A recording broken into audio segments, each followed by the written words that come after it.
Hello दोस्तों, स्वागत है हम लोग हमारे चैनल पर। आज हम चुनाव आयोग से संबंधित विवादों के बारे में डिस्कस करेंगे। तो उससे पहले अगर आप लोग चैनल पे पहली बार आए हों तो सब्सक्राइब जरूर करें, वीडियो को पहली बार देखो तो लाइक करें और आपके व्यूज़ क्या है वो भी कमेंट में दें। आपकी ये रिस्पॉन्सिबिलिटी है कि आप अपने इस परिवार को बढ़ाएँ। जैसे कि आज जो मुद्दा है वो चुनाव आयोग है, उससे जुड़ी विवाद हैं, ईवीएम से जुड़े जो विवाद उसे भी आप लोगों ने देखा ही होगा। और विपक्ष द्वारा पुनः बैलेट पेपर से चुनाव कराने की बात भी आप लोग सुने होंगे और इस पे विपक्ष का कहना है कि हम इसके लिए अब एक आंदोलन लेके आने वाले हैं ग्रास रूट से लेके। और हालांकि चुनाव आयोग को लेके समय समय पर सुप्रीम कोर्ट में पिटिशंस आते रहे हैं, मतलब उसकी जो भूमिका रही है, उसकी नियुक्ति की भूमिका, उसकी प्रो गवर्नमेंट जो स्टांस रहे हैं उसको लेके शुरू से ही मतलब ऐसे चीज़ें होती रही हैं, चाहे वो राजीव गांधी का दौर हो, चाहे पीवी नरसिम्हा राव का दौर हो, वीपी सिंह का दौर हो। मोस्टली अभी जो करंट मुद्दा है वो ईवीएम को लेके, मतलब लोगों की जो एक बिलीव जो है उसमें नहीं रह पा रही है। तो आज हम इन सब मुद्दों को देखे होंगे और हम ये एनालिसिस करेंगे क्या बैलेट पेपर पे पुनः आ सकते हैं हम चुनाव प्रक्रियाओं को लेकर। अगर आते हैं तो क्या प्रॉब्लम्स हो सकती हैं, क्या कॉम्प्लेक्सिटीज़ होंगी और उसके क्या सोल्यूशंस हो सकते हैं। इन सब सारी चीज़ों को हम आज डिस्कस करते हैं।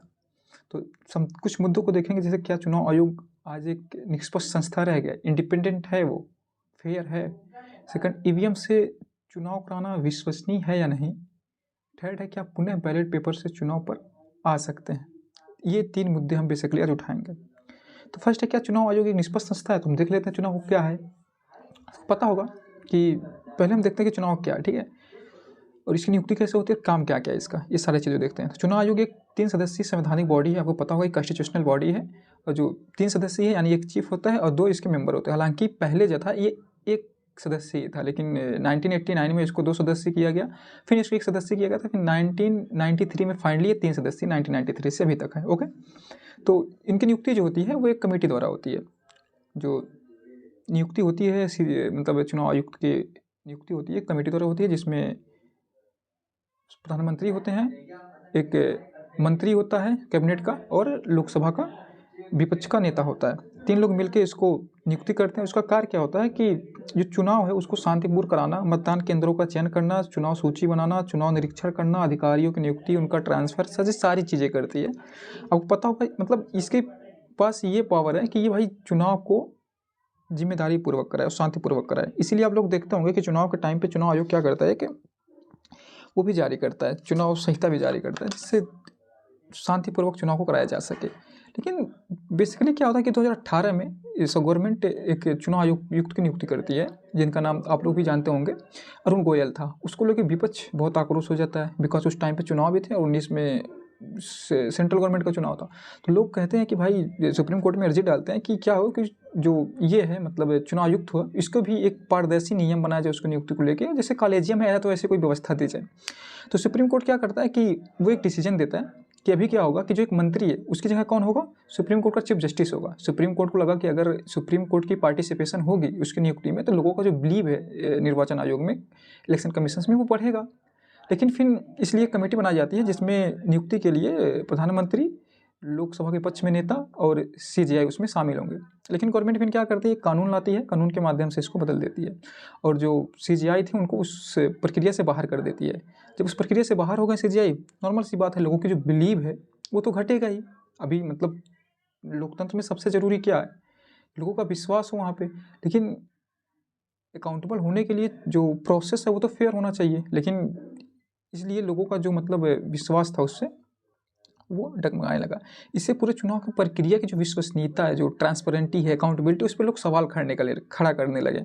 और उसमें फिर चुनाव जो कोड ऑफ कंडक्ट थे उसको लेके जो उसकी भूमिका थी, मतलब चुनाव आयोग की, मतलब गवर्नमेंट के ऑफिसर्स को ना बोलना, विपक्ष के नेताओं को बोलना, ये सब चीज़ें भी लोगों को काफ़ी ज़्यादा परेशान करने लगी। और फिर रिसेंट जो मतलब महाराष्ट्र और हरियाणा के चुनाव के जो रिजल्ट आए, जो मतलब इनमें इतना जो गैप देखा गया, मतलब सरकार के फेवर में इतना ज़्यादा चीज़ें हुई, तो इसको लेके भी लोगों ने काफ़ी ज़्यादा आक्रोश किया।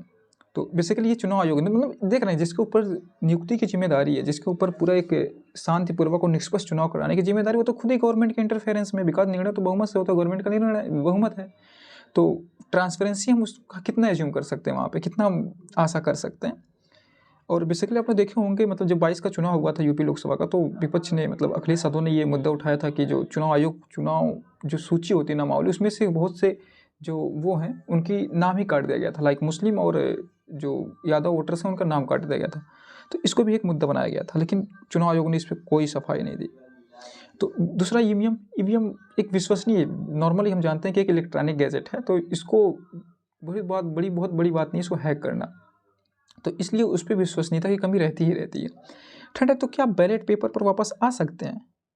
पहले दुनिया के अन्य देशों की बात कर लेते हैं, जैसे अमेरिका, यूके, जर्मनी, यहाँ पे पहले ईवीएम को लाया गया, लेकिन फिर जब विश्वसनीयता की कम हुई तो लोगों ने पुनः बैलेट पेपर पर आए और वहाँ के गवर्नमेंट ने इसका ऑर्डर भी दिया, सुप्रीम कोर्ट ने वहाँ के ऑर्डर दिया कि हाँ फिर, तो वहाँ के देशों के जो जुडिशरी उन्होंने ये ऑर्डर पास किया कि भाई फिर से वो आ सकते हैं बैलेट पेपर, तो यानी वहाँ पे अब चुनाव जो होता है बैलेट पेपर से होता है।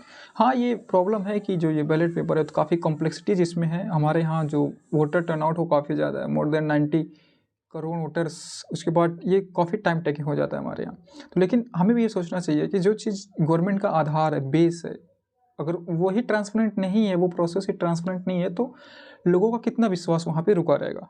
तो इसीलिए इस पर जो मेरा राय है, बेसिकली जो मेरी थॉट्स है, जो मेरे व्यूज़ हैं, कि मतलब गवर्नमेंट को इसको देखना चाहिए और इसका सलूशन करना चाहिए। या तो फिर जो सीजे मतलब चुनाव आयुक्त है उसकी जो नियुक्ति हो वो भी एक फेयर हो, उसमें गवर्नमेंट का रोल कम हो, ना कि मुख्य रोल हो।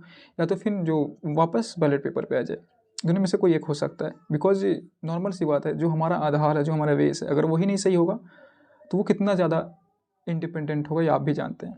बिकॉज जो चुनाव आयोग की नियुक्ति की जो प्रोसेस थी, जो एक कॉन्सेप्ट उसके पीछे था, वो इसीलिए था कि ये एक लिबरल रहेगा, एक इंडिपेंडेंट रहेगा, लोगों से स्वतंत्र रहेगा, गवर्नमेंट का इन्फ्लुएंस बहुत कम रहेगा। लेकिन ऐसा हो नहीं रहा है एग्जैक्टली। तो आप लोग भी देखिए कि आप लोग का क्या व्यू है, आप लोग भी कमेंट बॉक्स में इसको दीजिए और अपने परिवार को बढ़ाइए और इसको लाइक भी करिए। मिलते हैं तब किसी और एक नए वीडियो में, किसी और एक नए मुद्दे के साथ। थैंक यू, धन्यवाद।